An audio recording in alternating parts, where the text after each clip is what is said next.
And today I want to talk about a feature that was just announced called static data masking. Now, this is a feature that's available both with Azure SQL Database and SQL Server on-prem. So it's not exclusive to Azure, but it was an interesting feature and I had a chance to try it out and I wanted to share a little bit about that with you today. So to use static data masking, as I'm recording this, you do need to use SQL Server Management Studio 2018 preview number 5. So that's important.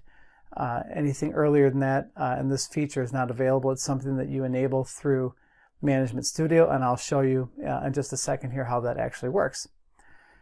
Now, we've had dynamic data masking in the past, and the way that that worked is that you could set up a policy such that when a certain user would query a field, maybe with some sensitive information, that you could mask the underlying data with some other characters. So for example, I could mask a social security number with a string of X's or something like that. Now, the key thing to note there is with dynamic data masking, the underlying data does not change. Now, with static data masking, which I'm going to show you here in a second, it actually alters the data. It updates the data in your database. So the way that it works is you're actually creating a copy of your database and then applying updates that actually modify the data in your database. So this is quite a lot different than dynamic data masking. And so why would you want to do that? Well, there are a number of reasons you would want to do that.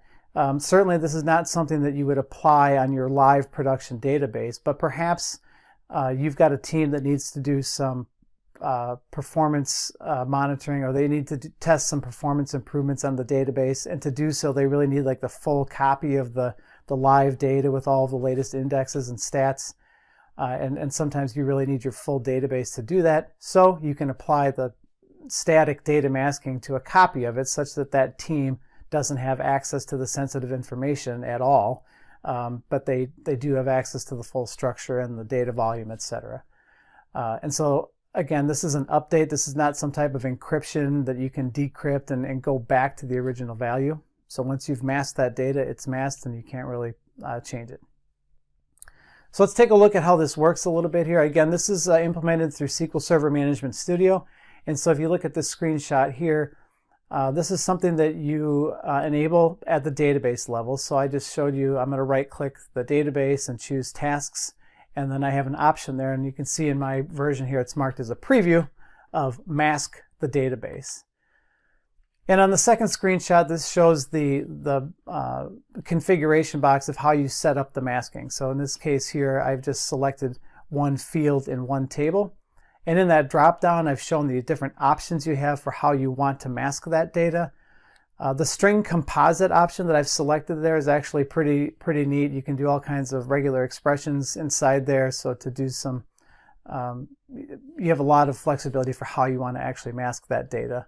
And so that one was pretty neat there. The shuffle and the shuffle group actually will just choose different values from your data and just kind of mix it up. But I chose the string composite when I was testing this, and I thought that it worked pretty well. Up at the top, you'll see you do have an option for saving a configuration. So if you've set this up, you've got a lot of fields that you want to mask, you can save that configuration and reuse it later, which is a pretty nice feature. And once you've made the choices about which fields you want to mask and how you want to mask them, you just press OK.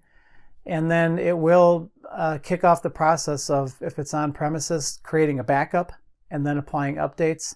Or if it's in Azure SQL Database, it'll create a clone of the database and then perform those updates on the clone.